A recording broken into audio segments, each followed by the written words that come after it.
This is the St. Charles History Chronicle, episode 2303. DuKane. A history of DuKane and Operadio in St. Charles. With John O'Toole, Large Tool Engineering Manager from DuKane Corporation in St. Charles. Brought to you by the St. Charles History Museum in St. Charles, Illinois. All right, welcome. This is Steve Gibson with the St. Charles History Chronicle. I'm the president of the board here at the St. Charles History Museum, and I'm joined today by my co-host, Eric Krupa, who is collections manager. How you doing, Eric? Hey, doing well. Hope everyone's having a good time out there. We're enjoying post-Easter spring. This is when we go from like 1,000 degrees minus zero to about 1,000 degrees plus in about 3 weeks. Complaining to the heat. Yeah, we'll be complaining about that soon. We're also joined today by John O'Toole. He's the large tooling engineer.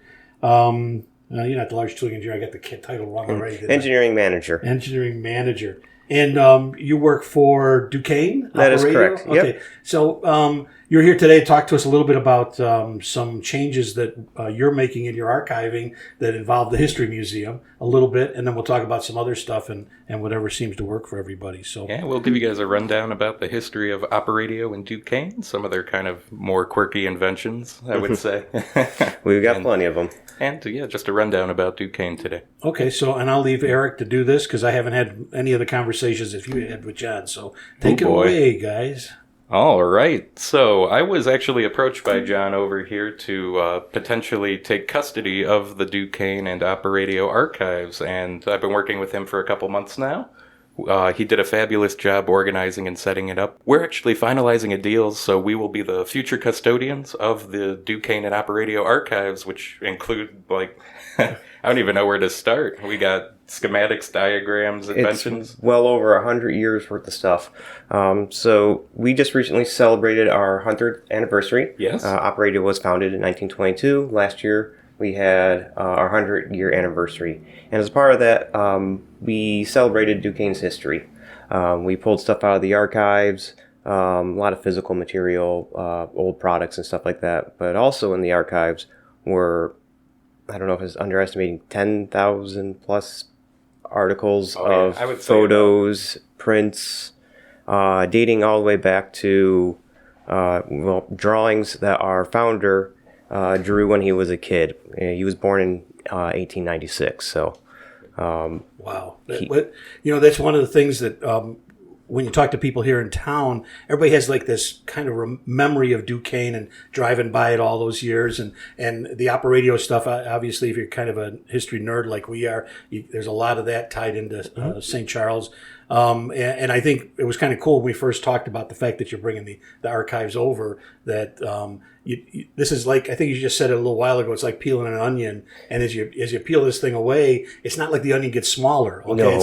It's kind of the opposite of it, which is pretty cool. Yeah, even in our own archives, I'm still finding stuff. I've been dealing with, working with archives for over a year now, and I'm still finding out information. Just this morning, so back in the late 19 teens, there was always a rumor that our founder, J. McWilliam Stone, was possibly kidnapped by Pancho Villa.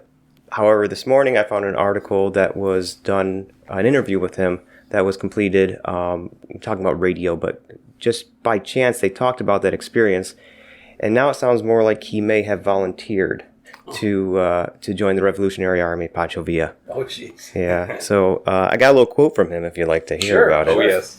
Quote, "I was the only one in the army who could read and write," he said. "My job was to collect silver from the big banks and replace it with bread tickets, which were printed in rolls like movie tickets. I would turn the money over to Villa. I think he buried a fortune in some of the cemeteries down there, but has never been discovered."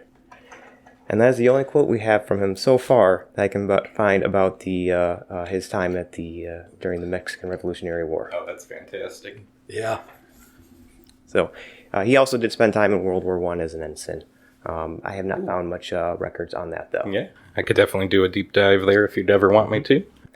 Yeah, I guess we should probably start with him. He just went by J. McWilliam Stone. So, born 1896, Chicago, Hyde Park area. By the age of 10, he had built his first radio. Whiz kid. Yes, he was definitely a boy genius. By the age 12, he had built his first transmitter and receiver. So he was, transmitting and receiving radio waves in 1912, which was about 8 years before Chicago had any commercial radio stations. He had 2 years later, he obtained his private commercials license. His private radio license. He was the second one in, I believe, Illinois or Chicago that had his license. With that, he just kind of took off. Age 16, he took a train out to New York, lied about his age, got on a Marconi ship, and was working with the radios out there. No kidding. Mm-hmm. Wow. So, in those early days, this is all pre-commercial radio and everything else. It's a lot more like the, shortwave world is today, where you're basically trying to capture whatever you can capture, kind of. Yeah, exactly. They were building stuff. He took 60 foot, I think it was like 60 foot of aluminum wire and made his first antenna on the side of his house or something like that. So, it was remarkable. I read an article this morning again saying, he was in communications with somebody, and the person asked if he knew how to play checkers. And apparently, that's the first documented over-the-air playing of a type of game like that. Oh, no kidding. Wow. Yeah. Great. Yeah. That's a patent missed. Exactly. I know. Just thinking now, it's like, oh, okay. Got your Facebook Yeah, Messenger we had a games. whole gaming division we can get into as well later on that we stepped out of just before the big boom of the arcade. So, Yeah. Oh, okay. Some more things on Jack. A couple of fun stories. He was trying to call someone in New York from the story of it. And this is actually in the newspapers as well. Yeah. And through whatever means, he was accidentally patched over to London. And by doing so, he became the first citizen to have a transatlantic phone call. Wow. Yeah, according to the newspaper. Of course, we're talking about 100 years ago, so some of these stories seem to be maybe built up a little bit. Kidnapped by Pancho Villa, but he definitely was there. So Yeah. His records and everything was yeah, And witness, too. Yeah. yeah. So then we can pretty much get into the Operadio, which for this purpose of the conversation is DuKane. We had a name change, and we'll discuss that. So in 22, he founded Operadio. I found some of the naming conventions. I believe it was from battery operated radio and Operadio. So Okay. and also play on opera as well. So what we started out was with a portable radio. He was really the first person to come up with a portable radio. The idea, from what I understand, is you would take your battery, perchance, from your car, and you could plug in the power, and you can listen to your radio wherever, because prior to that, they were all electrical outlets. Battery, you'd have to plug in your radio to a power source. However, rural America didn't necessarily have electricity at that point. In rural America, I'm talking St. Charles, a lot of the houses along the cottages and stuff that wouldn't have that, or the beaches. So from 22 through 27, we were primarily a radio builder. You guys actually have a model of ours. It appears to be a later model called the Consulate. That one was actually not designed to be portable. The portable ones were all black, and they folded up into a briefcase style. And about how much do those weigh there, I Joe? believe they said around 36 pounds. Yeah. So they're portable radios like a portable computer was when they first came out? Exactly. A briefcase, and you'd have a shoulder strap, and exactly. We called them luggables, I think, was what we called them. I think that'd be a much more apt name to it. So we built those actually in Chicago. Those we never built the radios out here. But by 1925, we had a big marketing push, and I believe we were the #1 producer of portable radios that year. However, writing was on the wall. DuKane or Operadio was a smaller company still, despite the successes it had, and they were competing against the companies much larger than them. It's probably like the Philips, then RCA, and everything like that. And Jack, I think he went by Jack as well. His son went by Jack as well. So Okay. Ready to confuse you. yes. I'll just call him Mr. Stone. Yeah. Mr. Stone saw the writing on the wall. We couldn't compete with the larger company. We couldn't scale. Wasn't possible. So at 1927, we decided to pivot and produce speakers. Again, we were still producing them at, I believe it was 8 South Dearborn in Chicago. 1928, there was a fire, believed caused by us, and it destroyed the building. So, it was kind of a, mixed blessing. We needed room to expand our business. The speaker business actually was doing quite well at that time. So they looked at several areas. They liked the area out here in St. Charles, and that's when we first moved out to St. Charles. It would have been 1928 in the Heinz Cut Glass building. Yeah, I would say back then we were also having our push to kind of get businesses from Chicago out over here to kind of work and around. I'm sure that's what's happened. Yeah, I'm sure it was a mutual, benefit. Oh yeah, absolutely. So we moved into Heinz Cut Glass, primarily focused on producing speakers, survived through depression and receivership. It was rocky during those years. Crash just happened a few years after that, but they got through it. In the mid-30s, we actually expanded our line to include intercom systems, primarily for schools. And actually, that is where DuKane gets its name. We had 2 models. We had a standard model, which was called the St. Charles, and a deluxe model that was called the DuKane. And it's just literally abbreviation for DuPage in Kane County. Mm-hmm. And that brings us up to World War II, which is when we were contracted to do all the intercom systems for the naval. I think we did actually for tanks, battleships, and airplanes.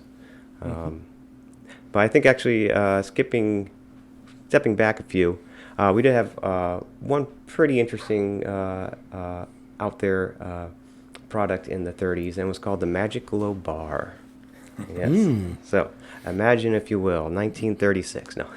No, wait a minute. This doesn't have like radioactive radium in it, does it? It has some type of gases. Does it? But, Okay. Yeah. So what it is, just essentially, it's imagine you have a bar table, like a bar you'd go up to. Underneath there'd be a field to put like a coil underneath, and you'd have this electromagnetic waves going through. And what we would sell would be, the system that would produce the electronic waves, but also there were accessories to it, which is the fun part, the Magic Glow part of it. There were stir sticks, I believe ashtrays, and just various items you could set on the bar that were filled with different gases. When you would set them on the bar, they would get the electrical currents through it, and it would glow different colors. Yeah. Oh, nice. So, yeah, we produced those. I know we stopped at the late 30s at the request of the U.S. Army because of all the radio interferences. I can imagine. And we just kind of, it seems like we just let it go. We have a folder filled with articles about it, but as far as the actual correspondence internal, I have not found those yet. But you did keep a scrapbook of every police interaction. Yes, when there were. with. We have articles about police reports where cops would be listening on the radios, and then all of a sudden there'd be a whirring noise in their radios. And what it was is people would set their drink down, put the sticks in, and stir their stick, and would send the radio waves out, and it would interfere with police radios. So, any place here locally that had that installed? The tea room at Arcata. Okay, Yep. the Parrot Tea Room. Yeah. Yep, and then there were plenty of bars in Chicago as well. As far as I can tell, the tea room is the only place that's still around that's open. But it was all over the country, though. There we have Turquoise Room in L.A. Yep, Turquoise Room in L.A. Possibly the Jack Dempsey bar. Dempsey's, that would be kind of crazy. Yeah, we have all those menus which we'll be donating, and they all proclaim Magic Glow Bar or Magic Bar. Nice. So is the and I don't want to get too geeky on this, but what kind of voltage are we talking to run this thing? I don't have the specifications in front of me, but we do have some photos of stuff that would explain that. So, yeah. I'm just imagining if it gets out and interferes with police radio, that you're probably looking at like television level capacitors and stuff like that. Couldn't imagine the bartender working 7 days a week, leaning over that bar. How good that could have been. That's right. Yeah, all the fillings were gone after a while. There probably. Yeah. Oh, that's fantastic. Yes. So that brings us up to World War II. So at that point, stepping back, 36, we also started getting into the audiovisual with our first Explain It. People, I'm 37. So people my age probably remember the film reels with the cassettes, just like that, except it was record player. Mm-hmm. So we were the first people to pioneer that. And that was our first step into the audio visual. So we had the audio visual, and then we had the intercom systems and Magic Glow. But Magic Glow was gone by the time World War II started. They could have saved the world. Yes, I know. One stir stick at a time. Well, as a former AV geek in high school, I can tell you that I spent a lot of time hauling around those film strip projectors and all the different ways that you could synchronize sound with them. Mm-hmm. And I think that, it had to be, I imagine it's analogous today to what computers are in the classroom, to where it's a good way to entertain people, if nothing else, for a certain amount of time. But we loved it, of course. Anything like that Farm Life and all those other things that were on film strips. But I think it was also a good nap time sometimes too for people. But Eric and I actually purchased on eBay a little while back one of those. Yeah. Oh, they explain it. Yeah. Yeah. And we actually have some redundant equipment that once we get the stuff that I would say is at risk donated, we'll definitely want to pare down our selection, because we don't need 5 of the single items. So great. That's very much appreciated. Yeah, Thank you, of course.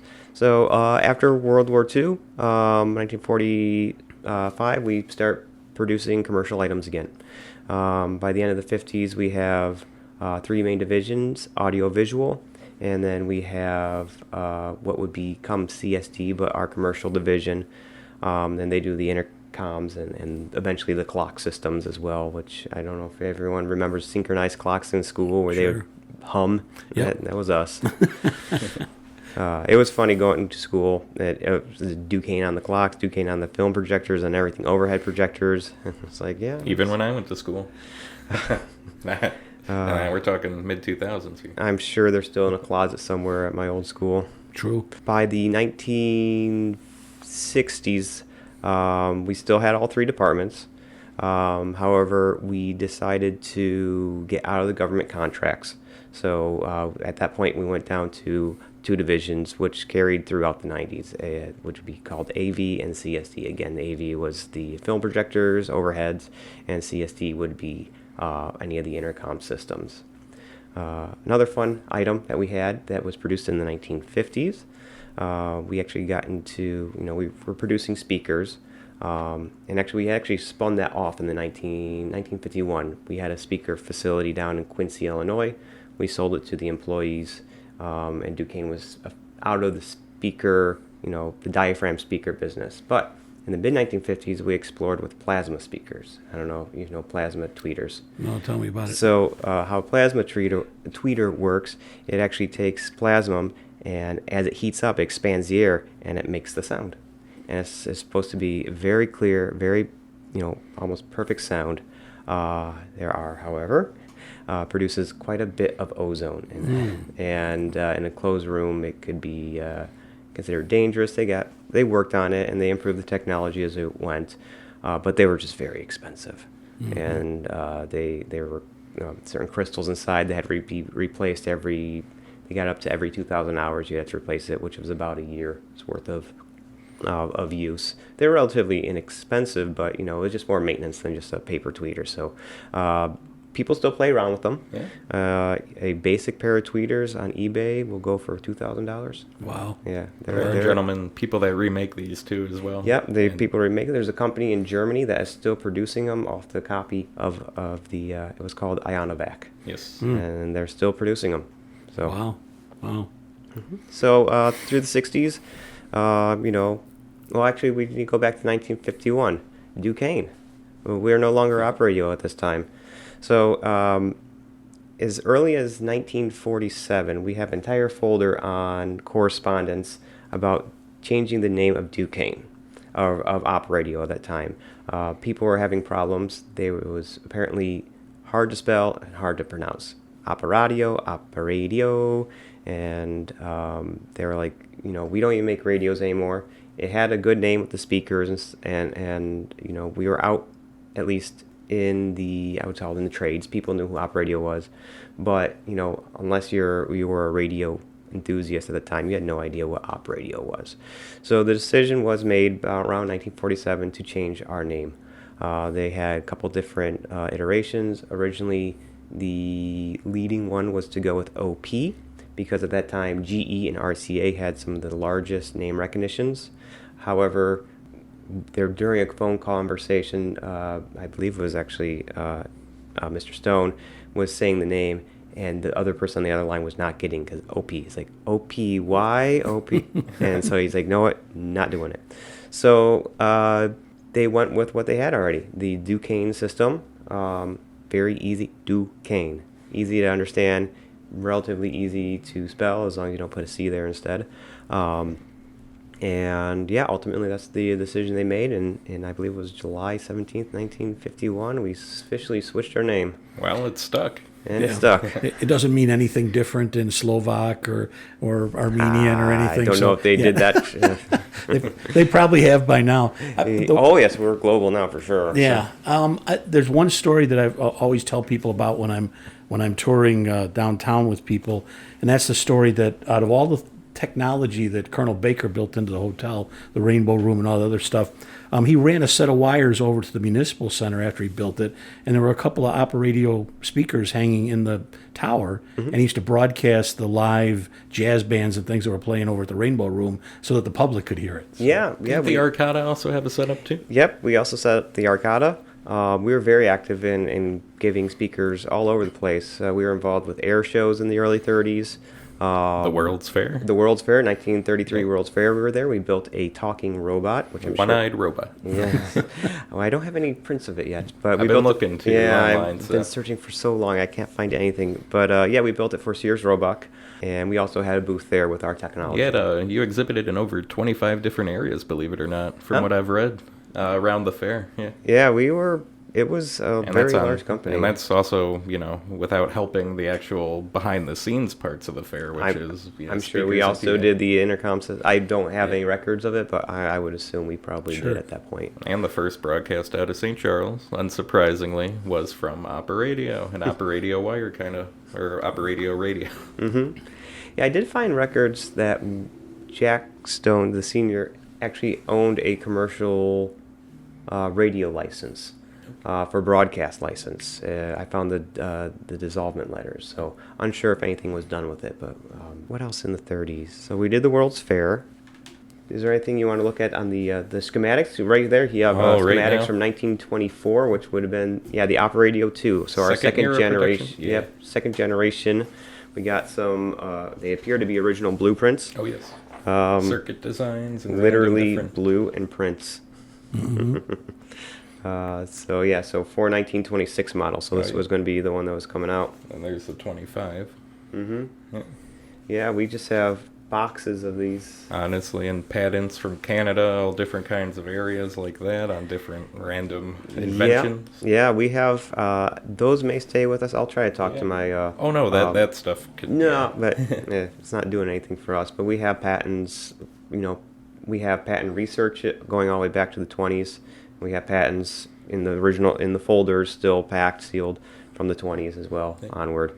I cover radio, ultrasonics is what we're doing now, and everything in between. I'm trying to find the magic glow. I don't know if it was patented, though. Yeah, I'll take a look. I think, actually, I saw some type of schematics in one of those books or something, but I'm not sure if they're like blueprints or something different.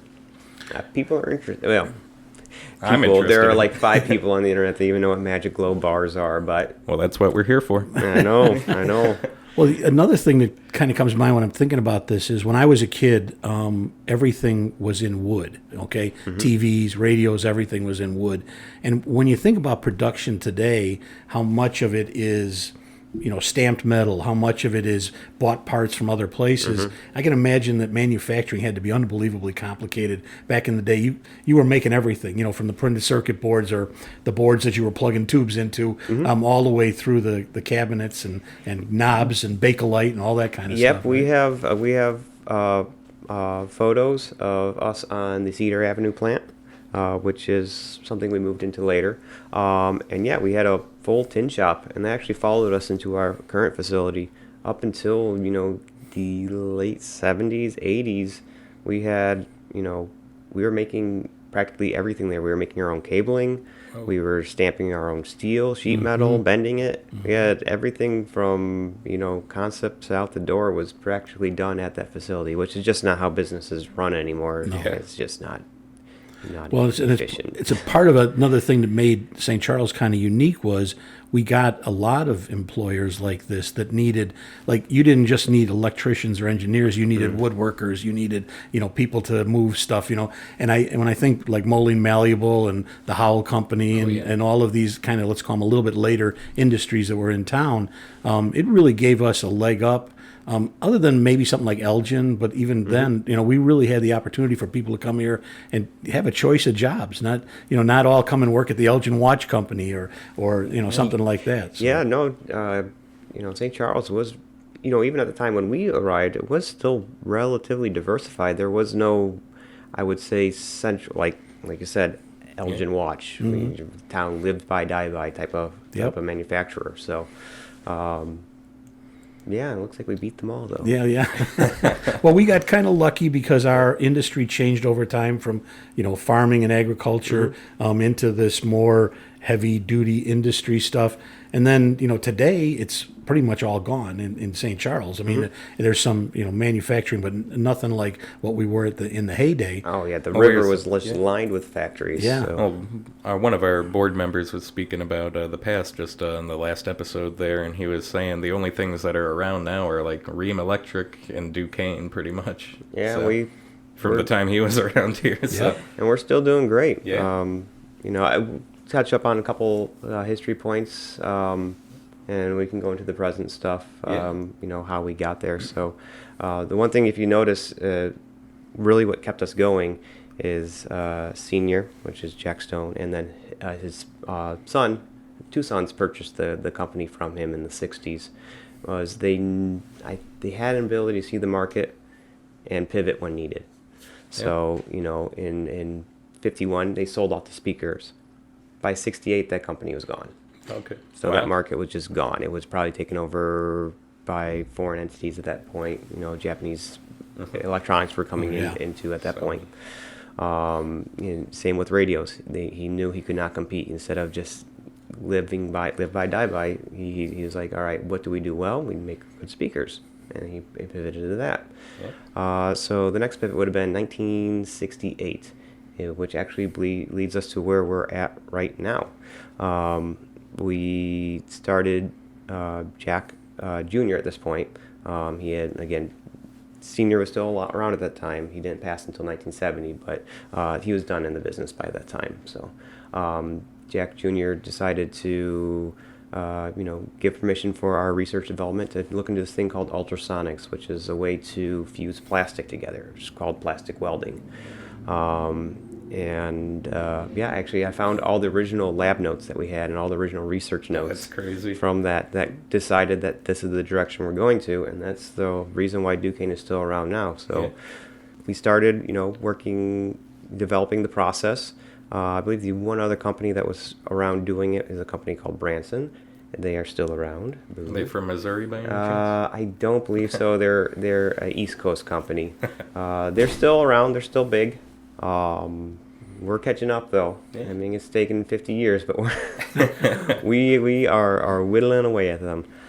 Our big break on that came through when we worked with the Kodak company. Oh, yeah. They were having problems, I think, sealing something with some film canister or something like that. They went to Branson. They couldn't figure it out. We were able to get through. We developed some type of, I believe it was weld by energy at that time. It's getting technical. But we developed a process that actually worked, and it really pushed us to the forefront of the ultrasonics. Oh, wow. Yeah. From there, we expanded to different type of plastic welding capabilities. I am in vibration welding, which is, a machine the size of a car that just clamps two plastic pieces under a couple thousand pounds of pressure and scrubs them back and forth. It sounds simpler than it is. I mean, there's a lot of technology that goes into it. It is actually pretty simple. Now, is that heat that it's generating to do the fusing? Yep. Yeah, it makes heat, and then it melts the plastic. Yep, okay. So we have a couple different technologies now. The ultrasonics is still around for sure. Vibration welding, which I deal with. Hot plate, which is You literally stick something that's hot between two plastic parts. It melts this defined weld joint, pulls back, clamps together. We recently purchased a company called KVT. What they do is it's like a hot plate, except you're putting superheated nitrogen to a plastic weld joint. The nitrogen does not allow the plastic to burn since there's absence of air. So it makes a very clean, very precise weld. So, but that stuff's boring to me, so you might want to cut that. But because we jumped up a long time. So going back to the 1960s, we had a pretty fun division. It was called the Games Division. Yes, I know. we only produced 3 things throughout the division's history, that from like 1963 to 1968. It wasn't around that long. It was actually profitable though when they ended it, but it just didn't align with what DuKane was going. By that time, we were looking into the ultrasonics, and we still had AV and intercoms, and a games department really didn't make sense. A long way from going skiing downhill kind of game. Exactly. Type thing, so the first game we developed was called Ski and Score, which imagine an arcade, or imagine a pinball machine, except you're standing behind it, and it slants down away from you. And you hold 2 poles, and you have 2 pedals that your feet are on, and you actually control this little plastic guy to go down the slalom, which we still have the mold for that. Wow. Yeah. So and I'm not sure how it worked, but there was a way to judge your accuracy, and I don't know if speed, but I know accuracy, and it would score you on how well you did. Was this a home game or was this commercial? No, this was commercial. Okay. Yeah, yeah. There was quite a few out. We have quite a few articles on it. I've not found one. I imagine there's probably some that exist somewhere. We have the molds. We could build it again. No, Yes. I'm just kidding. We have the mold for the little Yeah, the ski little guy. Looks like a little stretch Armstrong. The most important part, right? So I think that one was launched in '64 officially, and then after that we took the same concept except did it called Grand Prix. So you had an accelerator and a steering wheel, and you would go through a race course. The more you were in the lines, the more points you got. You went out, you would actually be able to deduct points. I mean, it's pretty much like today's video game arcades where you get the car and hop in that, I know. everywhere you see. It was, I mean, Just mechanical. if you just think about And the electric. the pinball craze and the arcade craze that happened just after '68. I mean, pinball was around then, but early '70s, mid '70s, gaming and stuff like that just Right. blew up. Right. You're still back in the old bowling game era in the Oh early yeah, 60s. the slide. Yeah. Yeah, those are fun though. Yeah. And I actually at one point owned a record store, which was across the street from a huge arcade place, and this was 78, 79, and the amount of business that pinball was doing in those days is just phenomenal. So yeah, that another decade would have been a different time. That's for That's a sure. day where you can make an entire concept album over pinball. Exactly. Yeah, exactly. Although, in retrospect, pinball, arcade gaming is dead. Yep. Yeah. So, they missed a boom on it, certainly. Certainly they missed a boom on radios.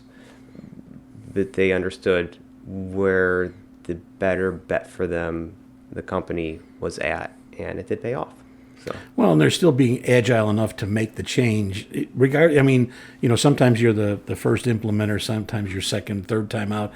But whatever, if you're able to be agile enough to get out of it and move into something else that makes you money, it doesn't matter even if it gets better after you leave it, right? You may have missed something, but in the end, Didn't hurt you. You played your hand the best you could. So. Exactly, and they played it well. Yeah. As, we continued to grow throughout the 70s and 80s. By the 90s, ultrasonics were still doing very well. That's why we're still around. But the audio-visual, film projectors and stuff like that, we definitely had the market, but the market was dying. Everything was going digital. You had to be very specialized to do that, and honestly, no American company survived that anyway. So we eventually spun off the AV department, which they do still exist. They are technically a separate company from us. And then we also spun off the intercom systems. That was in the 90s as well. You just got one from the 70s, right? One of the big consoles there. Oh, yes. From Yeah, the yeah. school. We got a school console. You go in to do your Pledge of Allegiance, you'd select all, and you could select the rooms and talk through it. That was us. We got a minty one. Great. My CEO, Mike Johnston, he's big into the DuKane history as well. He's helping, allow us to give us the documents over, but he's always looking for interesting stuff as well. Me and him are both looking for a magic glow bar set. Well, one of my memories, second grade school, the intercom comes on, and it's the principal telling us that President Kennedy's been shot in Dallas, and that was how that information got passed. It wasn't unusual, and later on in school, you always had that morning thing where all the information, the intercom came. I mean, it's funny today how that we've got 12 different ways to do that, and maybe just send it out to everybody's iPad or something. Exactly. But back then, that was the point of contact. I mean, it was pretty darn important, for that, and to coordinate things, because it wasn't just the intercom; it was the signaling system and stuff like that. Yeah, there was. Yeah.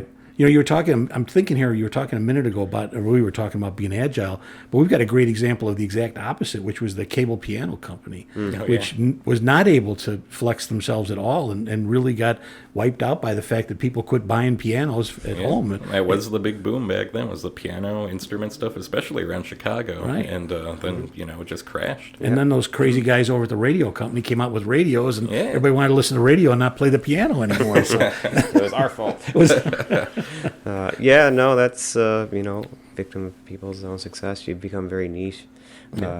It's funny going through the archives. We in the 1920s, 1925, going back to then, we had a huge ad campaign, huge, which was part of the reason why we're number one selling ads in New York. We rented out spaces in people's like department store windows and everything like that. And one of them was a harp company in Chicago. I believe Healy and something. I forget the name of it. And I was like, just for, giggles, let me look this up. They are still around. we had a Healy piano in my house when I was growing up. Okay. So. They're still around, because every other company I've ever looked up that DuKane had worked with and everything, and most of them were dissolved or purchased or bankrupt and stuff like that. Out of all of them, the harp company in Chicago is still a harp company and still in Chicago. Beautiful. Which was amazing. I sent them a copy of the ad in their window. And the building is actually still around. It's just, I believe it's owned by one of the colleges in Chicago. Okay. Wow. All right, so now we're in the 60s. Do we get to the 70s? And Are we in the 90s? Yeah, I think we're actually in the 90s. Yeah, so 70s, Take two. Yeah, okay. So, 70s, we still expand on the plastic welding, and that's really where most of our energies went. Actually, I should actually mention a fun project we did, and project that's global and huge, would be the pingers, underwater acoustics. So in the early 60s, we worked with NASA to develop a pinger they needed a high impact pinger, so something that could, withstand high impact. What were they doing? Recovery in the ocean. So these underwater beacons, which would send out literally just a beep, just to let you find where they're at. They're little like triangles, right? One of weird shapes. you have some images from the original NASA stuff. We have a lot of documentation on this. Streamlined. And, In the space age, Space of age, course. very space age looking. So we built those for NASA throughout the 60s. In the 70s, with the FFA regulations coming about, we expanded and we started selling them to commercial airlines for the black boxes. And eventually in the 80s, we renamed that division CCOM, because at that time it was part of the ultrasonics, but aside from waves, it really was kind of unrelated.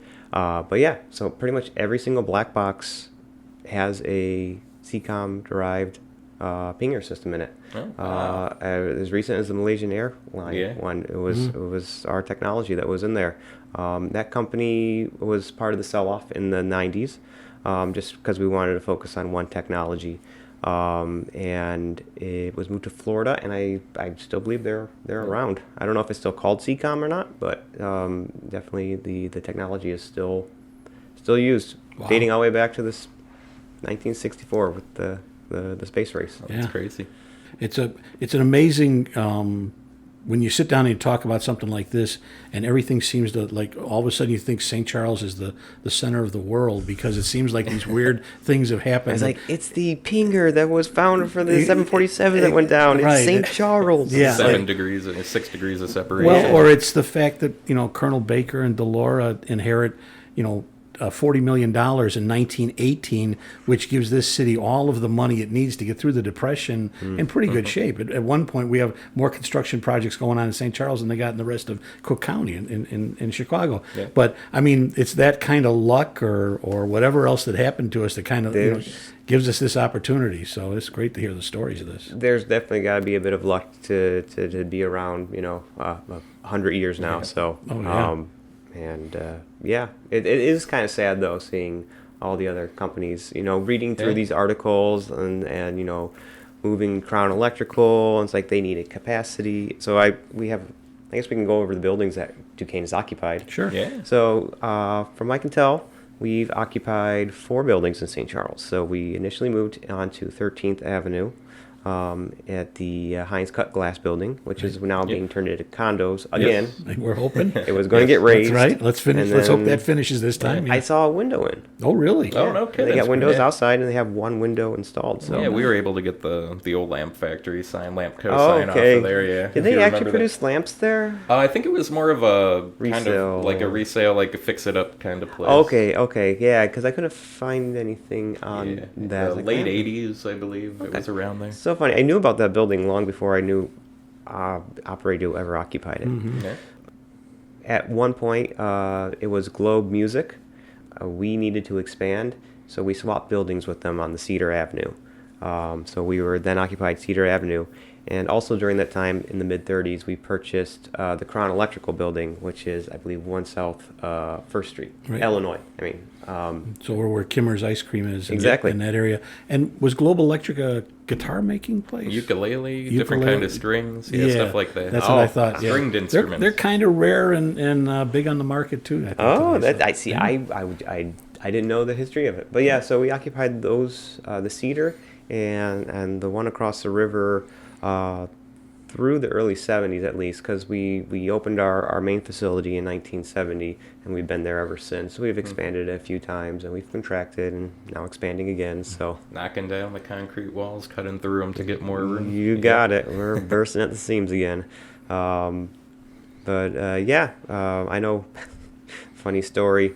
Apparently, we got hit with a fine years after the fact. Apparently, any of the defective speakers over at the plant on the river, they just chuck them into the water. So they found a huge. I don't know when the cleanup happened, but according to our maintenance guy, he's been here since 1971, so he was there for the move. Okay. And Wow. he's like, we got in trouble because they found a whole bunch of speakers just south. Believe me, I believe there's cars that have been driven into the river from next to Beath House there, and I've heard stories of all sorts of things. And Millstones. we have millstones. Roll them down. But we actually know that before the 20th century, the 19th century, it literally was the sewer system. It literally was. We went looking a couple weeks ago for dumps in St. Charles, and surprisingly can't find a whole lot. There's a couple of quarries that got refilled with stuff.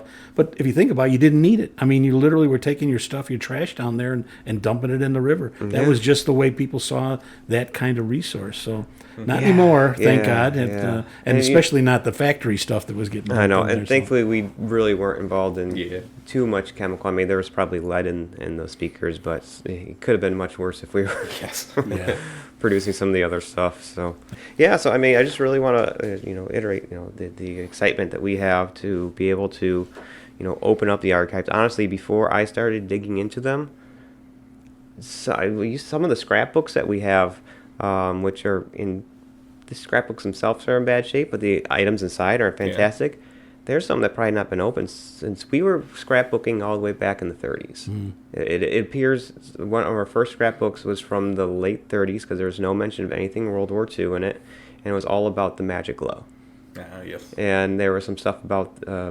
I found the letters to the general on the Panama in there as well. And then there's the strike riot letters, something about that. For Quincy, Massachusetts, there was a strike riot. There's Mac was writing. Oh, that's right. He went by Mac. Oh, okay. Yeah, there you go. The senior's name was nicknamed Mac. So he was writing back to his family about the strikes out in Quincy, Massachusetts. So Wow. Well, that's great. We're excited too. Obviously, excited. anything with history is exciting to us. Anything with technology is personally exciting to me. And I think it's great to be able to put stuff in a single place that you can go looking and know you're looking where you're going to probably find the answer instead of having to go 12 different places. Exactly. And I've been trying to find other companies that have been around the area for a long time. I did find one that DuKane worked with on the Magic Glow. Although I don't think it was it St. Charles? No, that might have been no. Oh, there was a St. Paul one, but that was for the glass little tubes. Yeah. That's totally different. Yeah, there's the place that did the neon, though, the filled with tanks, they're still... Oh, the Chicago... they're in Milwaukee, I believe. Milwaukee? Oh, that's what you're saying. Yeah. That's but very there cool. is a company here that was in St. Charles. I need to remember what it's in retain. I've been doing so much research and my mind's gone. But... we know how it goes. Yeah, they moved. They were around... they were a speaker manufacturer. They made hats in World War II. They were located in St. Charles. Holly? Yeah. They still exist. No, okay. They moved. They moved to Kentucky. Okay. So I was thinking, I don't know. I'll let you guys contact them, but if it's still the same company, so it's possible that they. The thing is, I don't know how many companies have this stuff. Yeah. I assume everyone does, but it turns out Mac, he was. Even his son to a kind of lesser degree, but they saved stuff that was important to the company. We saved the prints, Beyond well documented. I do find it is rather rare. I mean, there are large companies like the Packard Motor Company. I mean, it helps that we didn't go out of business, so we were able to Yeah. that we've been in one facility since the 1970s, where we just shoved it into a room and just. Yeah, we find that we get pictures of things like corporate meetings, and we can't even identify the people that are in there. There's nobody to follow up with that. It was this company or something, but you can't really tell who the people are because there's no one to ask, no one documented it. There's no way to put it in context. It's kind of nice to have it, but I think when you talk about other companies in the area and people that have gone out of business and stuff, I think. A lot of times it's thought of almost like bad luck. Like, we're moving on. We're all new. We're repainting the place, putting new carpet in, and all this stuff has to go because we're going to, be totally different. I've literally worked for places like that had that mentality. So it is kind of cool to have that stuff. And then I think the other thing that's nice about it is this is unique for us. I mean, we don't have anybody else's collection like this, so it's really great to be able to kind of specialize in DuKane. I call it the most complete archive of collections we got here, probably. Yeah. I'm glad that could happen. I mean, my biggest fear was two things. I leave, and like I said, CEO Mike Johnston cares about it a lot. 20 years now, if he's not there, I'm not there. Someone just might see this stuff and is like, clear out the closet. Exactly. Why is this taking up space? Exactly. So and then also, it's in good shape still, but I noticed by even just opening up, because we did have a display, photos starting curling, it's like, okay, this stuff is still fragile. I mean, I'm reading papers that are from 1914. So yeah. it's like... just this side of dust. Yes. So I just wanted it to be protected. So I'm hoping if anyone has any corporate history or even personal family history, stuff like that, if you're not able to store it properly, just please donate it. Thank you very much. That's a plea we make all the time, and Eric, it's a hard one to get across. It is, and it's also a matter of everybody sees a value in the stuff as being a one-of-a-kind thing. We talk about this with a lot of our artifacts. Oh my God, this is was owned by this person. It's got to be worth some money. And the truth is, the market's limited, so the market determines the value. It's absolutely priceless to us as historians and keepers of this stuff. But in the open market, you could keep it for 100 years. It wouldn't ever pay for anybody's college education. Exactly, and thankfully, with Mike and Jen, Jen Gustafson, she's our HR. She's been a big champion on this as well. The dollar values. Could we have sold some of the stuff? Absolutely. never thought in our mind. We're not in the business to sell our old artifacts. We want to protect our legacy. This, it kind of was, DuKane is known in the area, but, Operadio and DuKane in the 30s, we were one of the largest manufacturers in Illinois. I mean, we were up there with Motorola and everybody. It was so, we got more specialized, and we're still around. We're just still doing great. But, right now people say DuKane, it's like, oh, it's the people with the funny sign on Kirk Road. Or we get the, you guys make the grills. And it's like, no, it's a different DuKane. I don't know. They took our name. We were first. It's now ubiquitous. So, well, John O'Toole, get to see if I get your title right this time. Large Tooling Engineer Manager. Yes. Okay. From DuKane, we appreciate you coming by today. We appreciate it. Come by again as we dig into this stuff. I think we're going to want some more details. And of course. And we got some Ivanovac speakers that my CEO actually, he has a nice set. I'm trying to convince him to get a nice 1960s console and put it in, because he's like, I don't know where to put them. I was like, put them in your office. Are you kidding me? There you go. So I think he actually might do that. So that would be the highlight of the office, right? Yeah, just don't run them too long with the door closed because of all the... Well, you could get that COVID cleaning done. Yeah, exactly. Just turn them on for an hour. You can everything in there. So, all right. Well, again, thank you so much. And honestly, from us, I know you're saying thank you for wanting to preserve this. Oh, yes. It's important, I think. So. Yeah.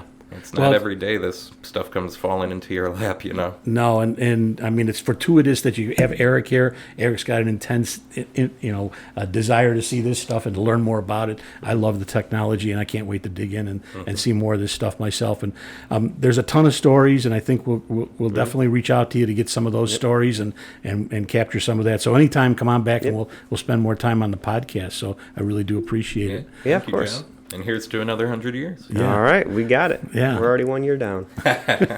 Here's to another. Just a couple things before we go I want to go over. Right now we have the exhibit up in the hall still of Major White, Captain White. Captain White. Major eventually. Yep. And that's going to be up until the end of May, I think we decided. That'll be the start of May, actually. Start of May, okay. Yes. And we're already getting ready to start setting up our next exhibit, which will be about the Chicago World's Fair 1933 and how that links to Chicago or to St. Charles.